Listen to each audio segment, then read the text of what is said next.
Peep peep, what is up ninjas? My name is Sam World. Apologies for not uploading that many videos this week. I've been sick with the flu and I'm hoping making this video will make me feel 10 times better. And today we're going to be discussing ways to make your music sound more pro by paying more attention to detail, little ear candy kind of things. So in today's video guys, I'm going to be giving you guys tons of tips so that you guys can get that nice professional sound, and they're not going to be that hard to implement, and you might know some of them.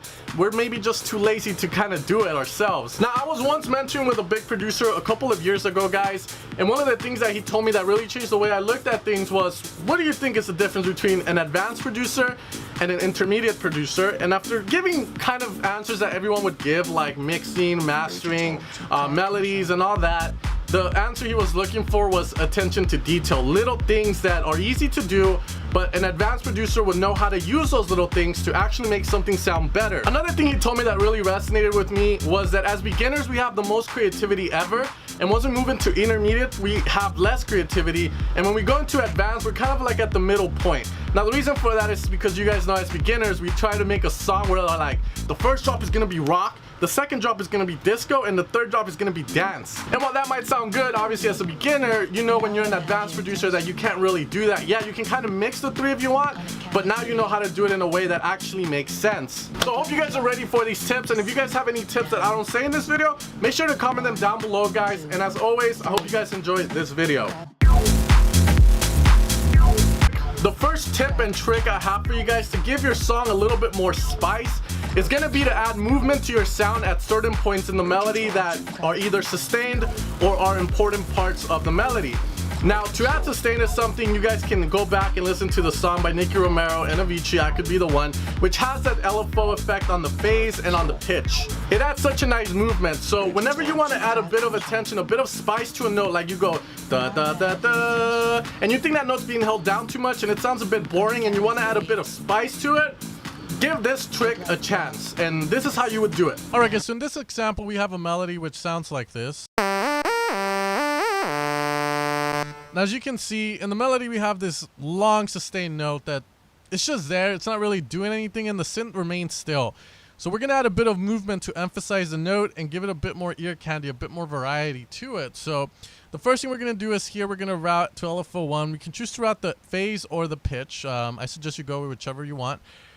And we're gonna move this a tiny bit to the right for the pitch, and for the phase you can go a little bit harder. From here, put the rate wherever you want it to be at, like 116 is cool. And then we're gonna automate the gain. So in order to get this to work in Ableton, we're gonna have to go here, configure, and then we're gonna have to click on the gain. Now we have it set here, we're gonna click on that. Now once we have it set up, you're gonna see the automation line right here, and all you're gonna have to do is just increase the gain at that area. So very easy, you're gonna see we can kind of increase it there, and check this out. And then you're just gonna have to lower it down, and you can activate that wherever you want. For instance, you might want it here instead.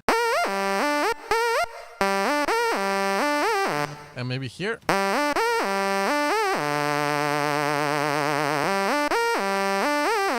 Maybe you can start from high to low as well.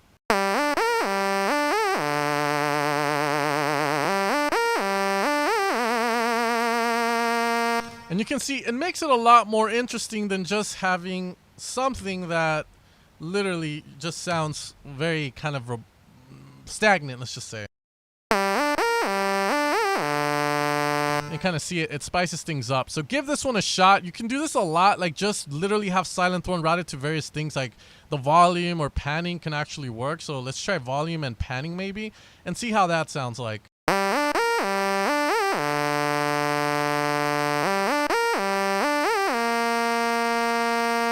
And you can see it does give it a bit more movement, but nothing beats the phase and the pitch. 1, 2, 3. Crowd control. Tip and trick number 2 to give your music more attention to detail spice, guys, is gonna be to fill up the empty spots in your song with reverb. Now, this is a trick that you can see in the Brooks Masterclass. You can see in a lot of W&W tracks and a lot of trance tracks, heck, in a lot of music right now. Alright guys, so we're gonna be using the same melody from the last, but now we have a couple of notes taken off. So very easily, we're going to use Endless Smile, the first preset, which is just a washout. And if you have the bass clef washout, which is a free alternative, you can download it as well. Just Google it or something. You're going to be able to do the same thing. And all we're really going to do is just modulate the reverb to come in, which will sound something like this. Check it out. We're going to have it here, come back down when it reaches here, and then we can kind of have it go here where it's just sustained all the way, and then back down, and vice versa. And the trick is very simple. It's very similar to the W&W effect, but you can also do it this way for those of you guys that are in FL Studio and don't have like a compressor to do this with. But this is how it's going to sound like.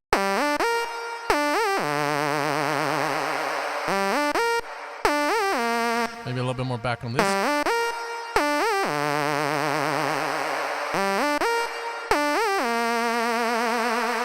And you can see that does the biggest difference, because if I get rid of it, literally, like, it just sounds very boring and stagnant again. So, you know. So, very easy trick to do. You can do it on drops. You can do it on breakdowns. You can do it whenever there's a gap in something. And, you know, mess around with the presets here, or find different things like ping pong delays that you could use to get this to sound a little bit more unique if you wanted to, because it does sound a little bit kind of like generic. But it's a really cool trick, again, to give that pro sound to you here.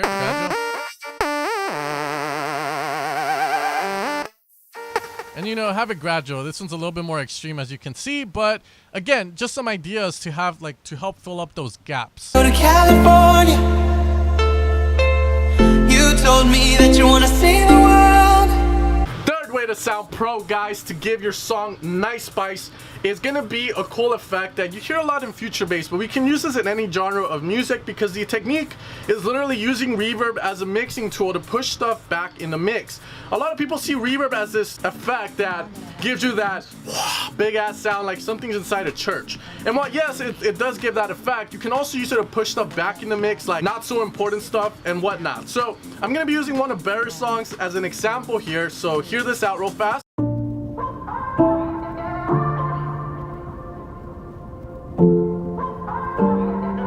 As you heard, he has a little intro where there's pads, and then you hear this kind of nice vocal run. It doesn't really grab your attention, it's more kind of like ear candy. And the way you achieve that, guys, is very easy. You're gonna use any sort of reverb, and we're gonna be using the Ableton one because Ableton rules. What's up? And literally, you're gonna have a high wet and a very low or high size, depending on where you want to place it. You can use the input processing to EQ it. Maybe you want some of the highs, maybe you don't, maybe you just want the mids. This is where you're gonna do it, and you're gonna get it to sound something like this. Alright guys, so in this example we have a loop from one of the Vengeance packs, which is a piano, and then a vocal from the Holly drum and vocal pack, which I'm sure many of you guys know. It's one of my favorite ones. It does have really good vocals, and right now this is how it sounds like without reverb. In love, in love. So as you can see, it sounds fine, but again, the vocal, it sounds like it's the center of attention, and we don't want that to be the case. So like I was saying, reverb is a three-dimensional effect. So what I'm going to do is use the low cut here and high cut to EQ as the vocal is coming into my reverb. So, you know, I'm like, nope, I only want your mids, girl. You know, so if you don't like the highs on the vocal, no hard feelings, just take them off. So from here, we can have the reverb be almost at 100% wet to kind of design it.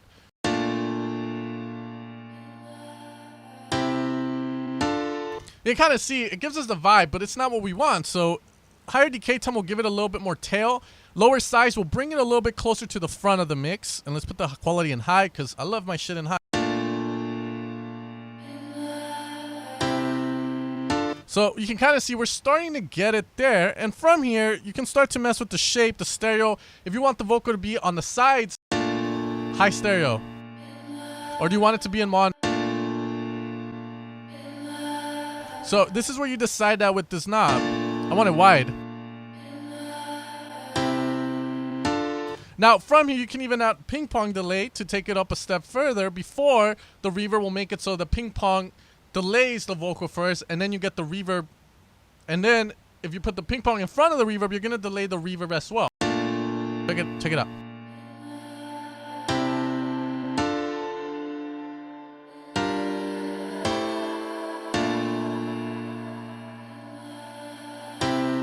So it's up to you how you decide to approach this, but again, reverb, very easy to use. Think of it as an effect where you can kind of make something mesh in the mix well by doing this or giving a certain vibe.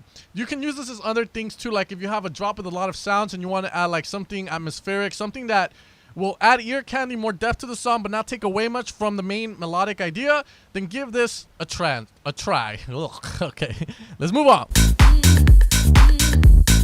Crowd control. The fourth way to add an interesting sound, a more attention to detail kind of sound to it, guys, is to think about ear candy in terms of every 4, every 8, or every 16 bars. You know, one of the things with ear candy that can kind of be intimidating is the fact that you're kind of like, man, I gotta have ear candy on this song, where am I gonna put it? And one of the best places to add ear candy for a song is at the end of a melodic phrase, at the end of something, or at the beginning of something, or in between. So for instance, every 2 bars, every 4 bars, or every 8 bars, that melodic kind of ear candy thing could happen, and it's a lot easier to implement because let's say that you have a melody going, you can add chords that play with the melody to accentuate the end of the melody, and vice versa. You could have a nice transitional effect, and then you bring in claps, hats, and whatnot. This also works with drums. You could have drums that every maybe 4 bars, there's a nice little drum that comes in out of nowhere, like a shaker or something, and this is very little, but this can all add up to give you nice ear candy and make your track sound a little bit so more in this pro. example, I've shown you guys a couple of these songs, and I'm not gonna lie, I did delete a couple of things so that we can add new things to this song. So with everything deleted right now, our drop is gonna sound something like this.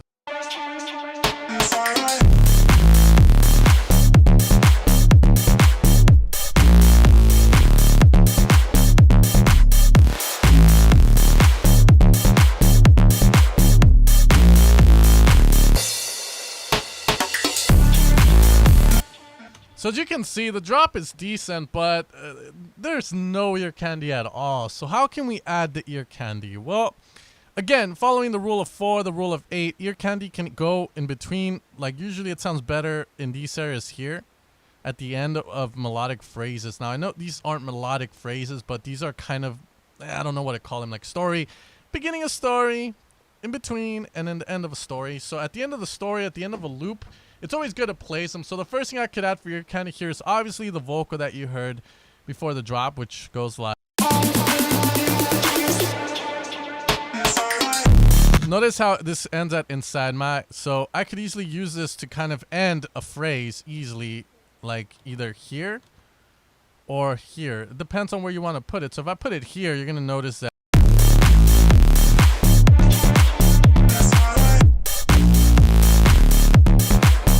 Now here I could add another kind of vocal to kind of end it as well. So if I hear the vocal, so all the pictures here could actually work here as well. It can end pretty good. So I would consider these 2 vocals ear candy for that. And they do this a lot in G-Halls, like they'll have like huh or what's up or some type of vocal. The other thing here too is that you notice that there's this big ass empty gap here in the drop.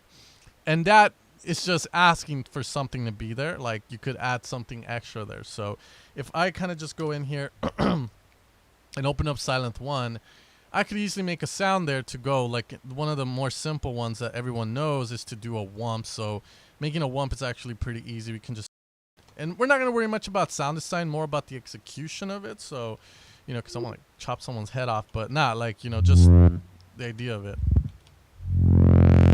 So we can do something like that.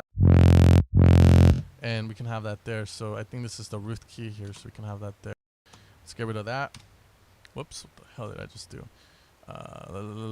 Here we go. So we can kind of get rid of that. It have to be a little bit faster. I don't want it to kind of feed into the next part of the song. So there we go. Now from there, you know, again, I didn't say we're going to worry about sound design, but in case I want the stereo, just 8 voices, no retrig, and I could have that on the sides, and I could use more reverb.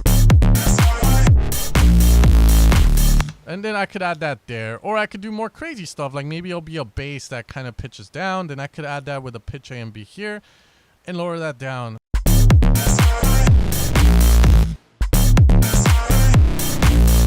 And you can kind of see it. It gives us nice kind of.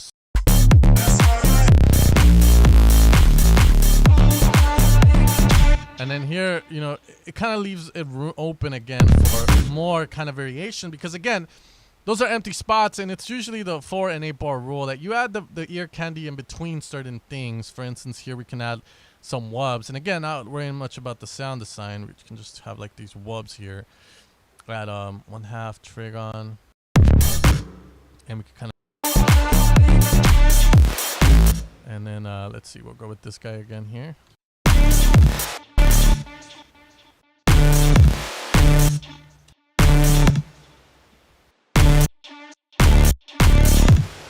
And then we'll just add that to the sound and make it faster.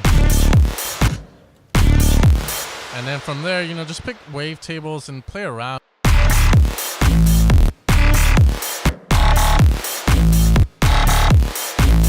Maybe just one.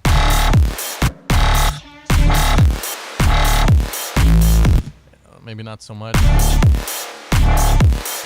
Maybe it takes longer. There we go. That sounds a lot cleaner. So you can do so much stuff. So yeah, guys, you know, hopefully this kind of helps for that ear candy stuff on this section.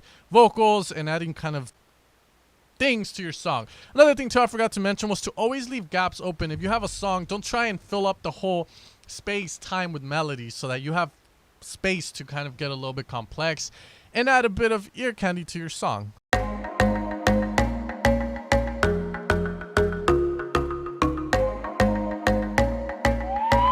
Guys, the last tip I give you guys, and I don't really have an example for this one except a couple of songs from Brooks and whatnot, is to go listen to other genres of music and use some of their sounds to use as ear candy for your genre of music. For instance, the biggest example of this is Brooks. He was making future bounce, and then he started adding dubstep kind of fields in his music, and now everyone's fucking doing it.